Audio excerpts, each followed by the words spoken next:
Hello and welcome to Business Unusual. This is where we talk matters kingdom business, and we've been looking at the internal configuration of a kingdom business person, and we've been asking ourselves, are we configured in this way? Are we looking at ourselves and saying, all along I thought I was a kingdom business person, I'm just realizing I'm just a business person.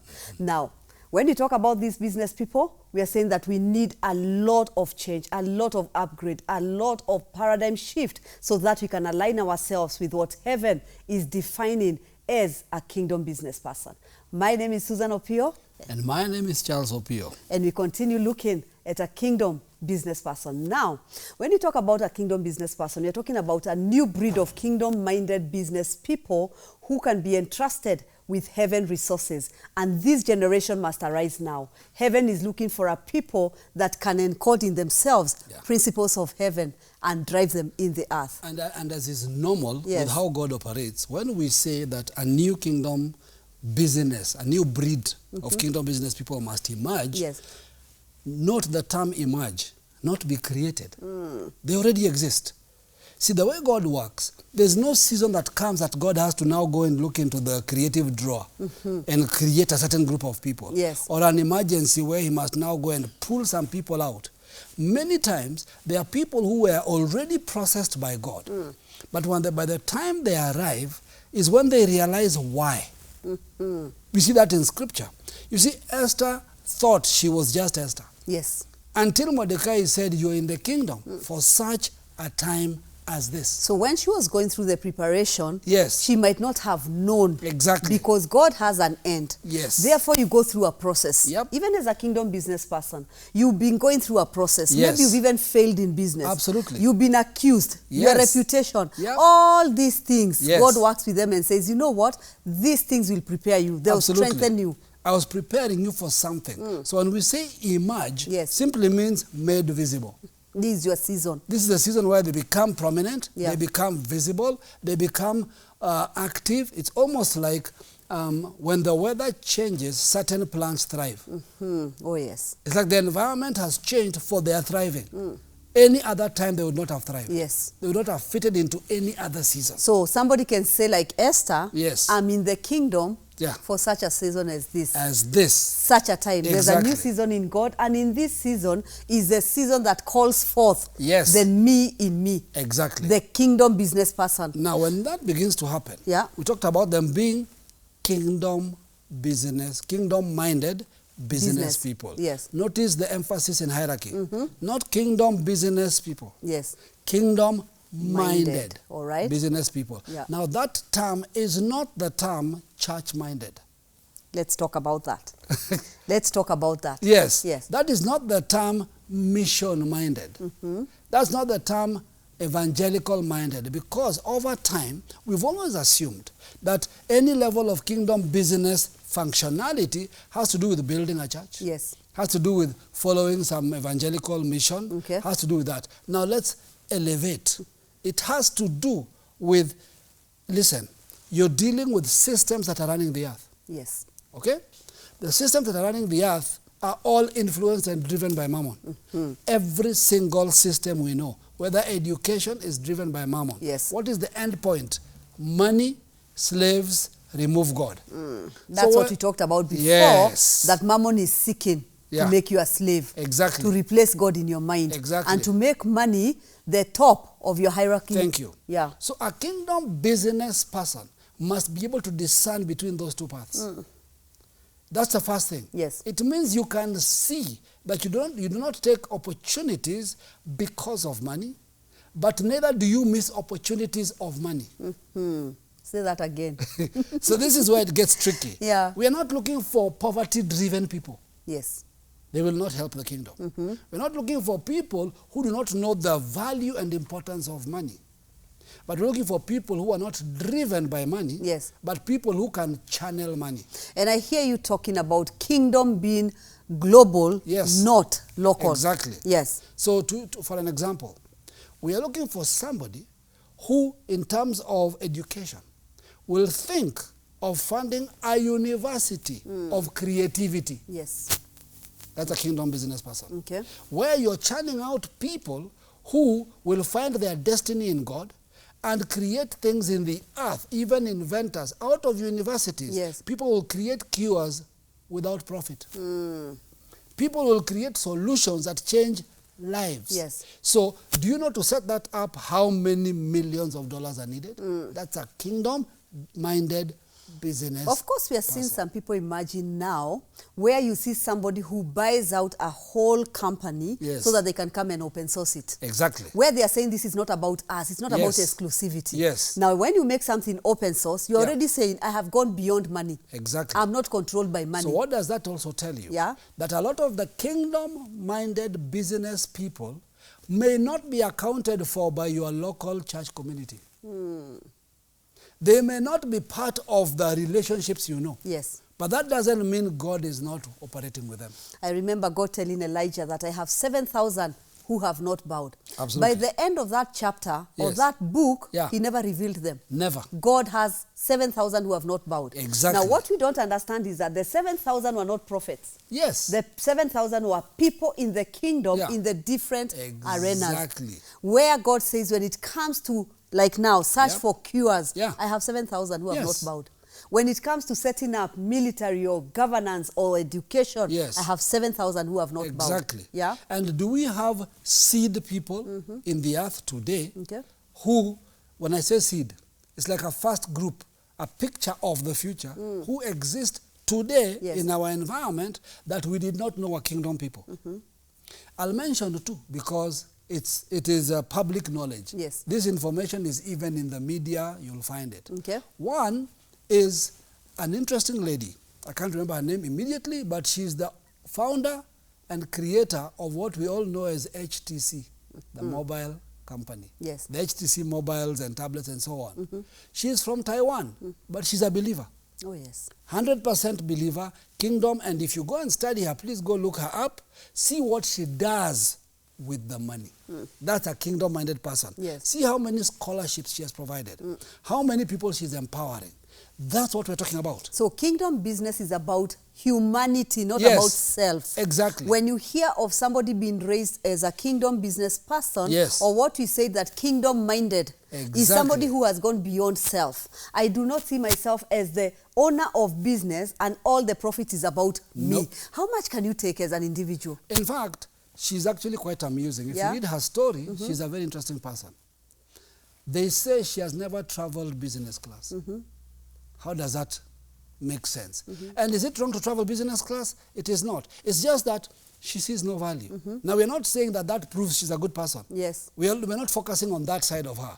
We are focusing on the people she has helped. Yes. Another one is probably a company many people may have heard of, Econet Wireless, which is from Zimbabwe. Strive Masiriwa. Yes. Strong believer, the amount of finances he has put into changing people's lives. Yet he's big in telecommunications across Africa and even into Europe now. Now, what we are saying is these are the people we're looking at. Yes. People who change lives. People who, when they come in, because of them, they create opportunities for creatives. Now, the difference between kingdom businessmen is that the creatives that they bring into their scope, they empower them to be. Yet we have other such businessmen who are supposedly also doing such things. Yes. But theirs is to bring people in, kill their businesses, kill their creativity to make billions. We have seen that. We've seen a lot of that. And notice also. what we just said, that when we talk about a kingdom-minded business person, we are saying that this is somebody who can be entrusted with kingdom resources. Yes. Now, do you realize we are not talking about the resources in the earth? Nope. Kingdom has its way, has its own economy. Yes. And knows how to run this economy in the earth. Now, heaven's resources is not the money. Yes. Heaven's resources is the ideas they have that can produce the money to do the things that need to be done. It will attract. When we talk of kingdom resources, they will attract what they need in the earth to form and to be. So that tells us that these people must have certain gifts. Yes. These people must be endowed with something beyond the norm. Yes. Of course, it begins already by telling you that they have begun to live beyond their personal interest. Oh, yes. They live way beyond that. So why are we saying they should imagine? It means you have already been processed by God, that you're no longer driven by personal issues. You are past that. I think I like maybe you need to repeat again, just slightly on this issue of imagine. Yes. Where we are saying that these are not people who are being created now, who are not being made. They're not being made. Yes. Or being brought out. Exactly. Yeah. In other words, they have been seriously processed by God. Yes. God always, listen, when God is going to entrust you with something, and I want to separate kingdom business people and being blessed. Okay. Because God will bless everybody. Oh, yes. And blessing is relative. Yes. Based on what you believe is great for you. This is not where we are talking about. Yeah. We're not talking about God is going to make you great. These are not great people. So God that's can make you great too. There's another category where God will tell you, like Abraham, I'll make your name great. Yes. Here we are talking about kingdom-minded business people. These are people who, as they move in the earth, God is moving in the heavens. Literally. Yeah. So these people have another gift other than making money, being great. Yes. That many can do. Can I give an example there? Yes. When you talk about that, people being blessed and others being great. Yes. When you talk about Isaac and Ishmael, God blessed both of them. Absolutely. He even said to Ishmael, I will make your name great. Yes, you'll be a great nation. He blessed him. You'll be great. So when you read about Isaac and Ishmael, the only difference is that when you look at both, Ishmael was not on the database of God. Simple. You can be a businessman, blessed of God, not in his database. Yes. Because you're not doing anything that advances his kingdom in the earth. You're great. Yes. You're blessed. Yes. But your activities do not affect the advancement of the kingdom of God in the earth, which is sad. Now, I want to come back to that thing, because again, the way we hear from church, we hear very wrongly. Because what somebody has heard you say, which you have not said, is that it is better to be poor and in the database of God. That's what people normally hear. When you make such a statement, when you say somebody was wealthy and not in the database of God, there's already a reaction in the head that the other one was. That the other one who is poor. No, let's go back to that story. Isaac. In fact, that conversation is between God and Abraham. Yes. And God is really blessing Isaac. I will make him great. I will make him a nation. So what is God doing? He's being blessed. Yes. Until Abraham intervenes and said, what of Ishmael? Because Abraham is saying, God, you know you are God. These are both my sons. You're talking about one, as if the other one does not exist. So God says, oh, of Ishmael, because he's your son and you've asked, I will bless him too. I will make him great. I will make him 12 princes. I will make him a great nation. Yes. I will abundantly bless him. So guys, settle it. Ishmael is blessed by God. Oh, yes. Let's not go into that debate. Oh, you know the Arab nations, blessed by God. Yeah. All right? So let's start there because of Abraham's covenant. Yes. Now, he then continues. Then later he comes and says to Isaac, because I know when you said Ishmael is not on God's database, people do not get what that means. He comes to Abraham and says, take your son, your only son, as if there's no Ishmael. Yet we know, meaning, when he was talking, Ishmael existed. Exactly. Yeah? Take your son. Your only son. And meaning, when it comes to my purposes, only Isaac factors as a son. When it comes to your relationships, Ishmael factors as a son. It is sad when God looks at these kingdom business people and says that I'm talking about only this group of people. Yes. When we look at ourselves, we say there is the Isaacs and the Ishmaels. Exactly. You do not want God to talk and say, like he said to Abraham, take your only son. Meaning, as an Ishmael, you do not exist in the database of God. Yes. When he wants to accomplish something in the earth, you're not counted. Yes. Even though you're blessed. So there are many blessed Christians who do not exist in the database. God's purposes. And that is why it is a waste of time giving Ishmael strategies for kingdom advance. Okay, wait. All right. So you're here calling a business meeting. Yeah. And the people who are attending, they are all Ishmaels. They are not in the timeline of God. Yes. When God is saying, I want to do this in the earth, he is not counting on them. So they are incapable of discerning this is a kingdom project. And what do? Notice when you check Isaac and Ishmael, there was contention. Yes. So what do? They resist. They resist. They resist. They are the ones who will shoot down that project. Because it's not about money. It's about are they in the database? Yeah. It's about the discernment. And why Ishmael? Why is Ishmael incapable of discerning? Let's go back to the birth of Ishmael. Okay. For us to understand why. See, Ishmael is what you produce when you think God has delayed. All right. All right? When God says he's going to do something and you feel God has delayed. Yes. And you attempt to use your own strength and strategy. Now, problem one. Problem two, where did Ishmael's mother come from? Ishmael's mother came from Egypt. Yes. When Abraham had gone through Egypt, remember when he had spoken about Sarah being his sister, it was time to leave, the Pharaoh gave him Hagar as one of the gifts. Yes. So Hagar represents using worldly technology or worldly concepts to produce kingdom things. When we use fundraising to start a kingdom project, Ishmael is born. All the people who participated in fundraising will have a say. Oh, yes. You understand? Yeah. They will query how that resource is being used because it is their strength. So what you're saying in this particular issue of Ishmael and Haggai, you're also saying that when we come to a place of saying, I'm looking for an investor. Yes. So God has given me a promise that you shall be great. I'll give you a son. Yes. Then you're like, wait, I need an investor so that I can have a son. Exactly. God is telling you, the minute you mix the two, you will not birth Isaac. Yeah. You will birth an Ishmael. And you know what? You will have great breakthrough. Oh, yes, you will. Now, here is the story. If you carefully follow Ishmaels, they have no lack of finance, but there is no promise of God in their life. There's no covenant with them. There's no covenant. Yeah. That's where there is strain, and there's no there is contention, yes. there is strife, yes. there is everything, as you can see.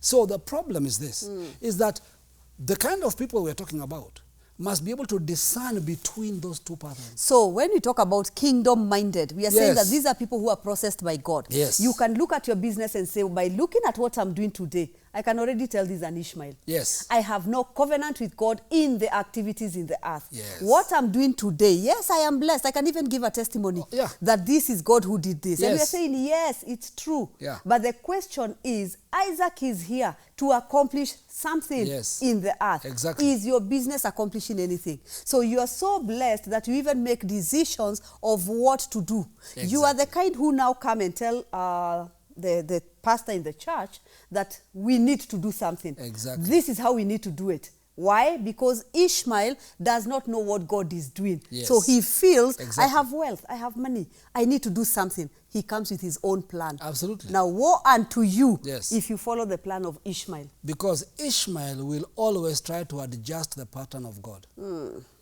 Always try to take it another way. That was the idea. The idea was, Abraham, listen, God said to you, you can have a child. Yes.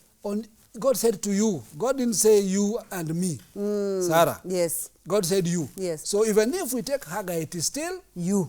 This is a problem. That is where the mess came in. Exactly. Now, notice how the Isaac Ishmael is used in every system, because now look at a church that is full of Ishmaels. Yes. Powerful business people. Yeah. And there's this man of God who says, by the way, the kind of business people around me, they are all breaking through. Yes. They are all doing, but they are Ishmaels. Now here becomes the problem. The problem is, why is Ishmael a problem as an investor? Yes. Because Ishmael invests for profit. Yep. His profit. Yes. His returns. Ishmael has no interest in you, the owner of the idea, becoming his equal. Okay. You must always remain below. Below, yes. That's where the problem starts. In other words, I'll only give money in what I control. Yes. Okay? Now, a kingdom-driven purpose realizes this thing I'm putting my resource in is bigger than all of us. And this is why I am here. Thank you. A kingdom-minded business person already has the mind of God. That's why we are calling them kingdom-minded. Simple. They have the mind of God. Yes. They know what God is doing in the earth. Exactly. When they give, they do it cheerfully. Exactly. Not dancing, cheerfully. Yes. Knowing that I am actually activating, advancing, and bringing to being the things of God in the earth. And what is crucial about that? Yeah. Let me explain what's crucial. In a kingdom-driven economy, people are the final product. In a mammon-driven economy, Money is the final product. So a kingdom business person, when he sees lives changing, he has received his profit. Oh, that is the joy. When a mammon-based person, when he sees returns, no matter who paid the price, they see. So let's look at this using a church. And remember we said kingdom versus church. Yeah. Now, in a church system, you'll hear that we want to do this activity. Notice the committee is not discussing men. It's not discussing the end. It's discussing the money. Yes. And it's always talking about this money. And if I bring more money, I have a higher voice. Yes. Here is a test for you. Yeah? If you're a Christian businessman who wants to be a kingdom businessman, ask yourself this question. Are you willing to put money in the building or in the people? Because that's maybe I can also add on something on that. When we look at God dealing with the children of Israel, when they were in Egypt, it was about a man. When he says, let my people go, and he takes them out, it's about development of these people, not a man. Simple. Moses in the wilderness was not the man of God with a whole group following him, even though he was a leader. But God was in the business of developing the people. So in the system today, when you talk of a kingdom church or a kingdom gathering or what we call ecclesia, this is where there is development of people, not development of buildings. We don't hate buildings. Can we say listen, that? The building is only a housing for the people. The product is the people, not the building. It's like, you know, it's so interesting. Let's look at the same thing we're saying about Moses. As far as Egypt was concerned, Moses had left. 40 years gone. If God was interested in Moses, why bring him back to Egypt? So Moses is willing to risk going back to Egypt for a people. You get the difference? His heart is for the people. He knows the heart of God. And God is about the souls of men. So I can go back to this system. Moses was not a prisoner in Egypt. Yet what was his demand? Let my people go. That's the key. The key is that you must be in the space where the people is what is in God's heart. And I love the statement of Moses. He didn't say, let God's people go. No. He says, because I'm kingdom-minded and I know that God is about men, this man, he came and said, let my people go. Not let God's people go. So this new kingdom businessman we are talking about, the question you must always ask yourself, that as you do your business, even within your business, you must ask, how are the lives of the people in your business? In other words, what is the bottom line all the time?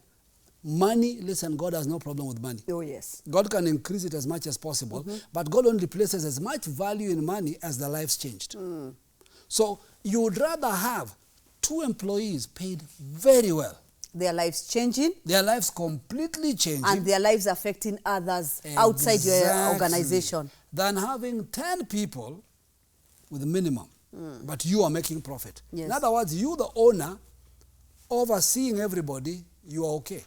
But everybody individually are not okay.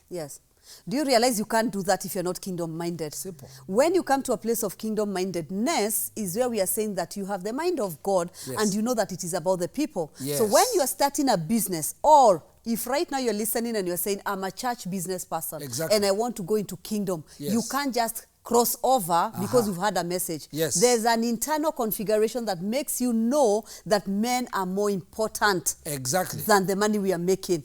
But in that, on the same thing, can we say that God's kind of businesses in the earth are not broke? Because when you hear saying that it's not about the money, it's about people, you'll think we're saying there's no money needed here. In fact, the principle is this. When you do it God's way, listen, the same people who are acting as slaves in your economy could be Joseph. If you change the model. And let me use a very simple example. If you study the greatest business stories of all time, one of the strange things, I usually do that just to look at some principles. And one of the stories well told is that it has been discovered that some of the greatest inventions we know were invented by people who worked in the systems. In other words, one of the stories is told about, I won't mention the person, but it's one of the major corporations globally. And he was struggling with a certain particular kind of engine that nowadays is famous globally. And none of his physicists, none of his guys could come up with that model. He insisted we are able to do this. It was during the Depression in America. Oil was very expensive. So they needed to do something with the diesel engine. So I've already given you a clue. Go do your own research. Yes. And so he eventually asked the question. And he called the entire company out and said, whoever gives me that solution will get a share of the income that comes from that solution. Whoever in the company, I don't care if you're a cleaner, I don't care if you're whatever. Yes. Now, this is interesting. The person who brought the solution actually was a cleaner. Then he asked him, how come? He said, no, I'm actually a physics student, but I couldn't get a job. So I decided to pick up the job here as a cleaner. Yes. Look at kingdom principles. Yes. He took whatever he was given. He did not say, because I'm a physics student, I will never clean. Yeah. But that taking that job brought him into the space, that is Nebuchadnezzar being given a dream, yes, where he had the answer. Now, the story tells us that years later, that is many years ago, the company paid him an average of royalties of $1 million. We're talking about the 70s. Yes. Okay, today I don't know what that would be. But then the board one day called the owner of the company and fought him and said, we've seen the books. We've noted that it is agreed you should pay him $1 million, but you're paying him $2 million. That's not what we agreed. What is driving them? Mammon-driven economy. He gave them a very strange answer. He said, I pay him $1 million as an agreed amount for what he did. But I'm paying him the second $1 million for the level of creativity he would take to a competitor if they took him. Kingdom-minded business people, this is what we are talking about, are people who can be entrusted with kingdom resources. Exactly. Now, we are asking ourselves, is Isaac and Ishmael? There you go. Two kind of kingdom business people. Which one are you? Yep. Are you an Ishmael who does not exist in anything God is doing in the earth, even though you are blessed? That's a sad place to be. Yep. Or are you an Isaac that God says, take your son because I need to use him? Where do you fall? This is what we're talking about. Business unusual. Keep tracking.